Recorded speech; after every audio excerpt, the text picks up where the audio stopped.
તો વડોદરામાં વધુ એક હિટ એન્ડ રનની ઘટના સામે આવી છે।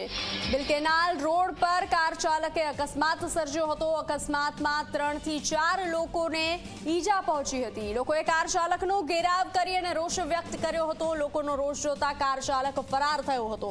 કાર ચાલક નશાની હાલતમાં હોવાનો લોકોનો દાવો છે। વધુ વિગતો સાથે રવિ જોડાઈ ચૂક્યા છે। રવિ, એક તરફ ડ્રિંક એન્ડ ડ્રાઈવ અને બીજી તરફ હિટ એન્ડ રનની ઘટના વડોદરામાં। બિલકુલ નિધિ, જે રીતના વડોદરામાં 2 દિવસ પહેલા કારેલીબાગમાં જે રક્ષિત ચોરસ છે રફતારનો કહેર વર્તાવ્યો હતો ને 7 લોકોને ઉડાવી દીધા હતા, તેમાંથી એક મહિલાનું મૃત્યુ થયું હતું। તે ઘટનાની હજી તો તપાસ ચાલી રહી છે। તેવામાં વધુ 2 ઘટનાઓ વડોદરા શહેરમાં બનવા પામી છે, જેમાં તાંડલજા વિસ્તારમાં પૂરપાટ ઝડપે નશાની હાલતમાં જે કાર ચાલક છે તે કાર ચલાવી રહ્યો હતો ને તેને બાઇક સવારને અડફેટમાં લીધા, જેના કારણે બાઇક પર સવાર જે યુવક અને તેનું જે બાળક છે તે નીચે પટકાયું હતું, તેને વાગ્યું હતું।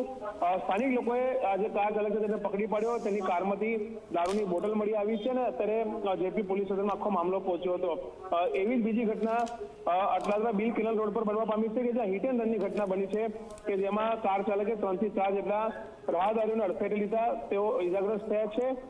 લોકોએ કાર ચાલકનો ઘેરાવ કરીને રોષ વ્યક્ત કર્યો છે અને લોકોના રોષને પારખી જઈને કાર ચાલક કાર લઈને ત્યાંથી ફરાર થઈ ગયો હતો।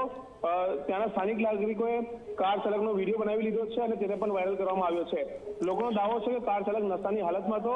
હાલમાં બંને બનાવમાં લઈને વડોદરા પોલીસ દ્વારા તપાસ શરૂ કરવામાં આવી રહી છે। જી રવિ, જાણકારી સાથે જોડાવા બદલ આભાર।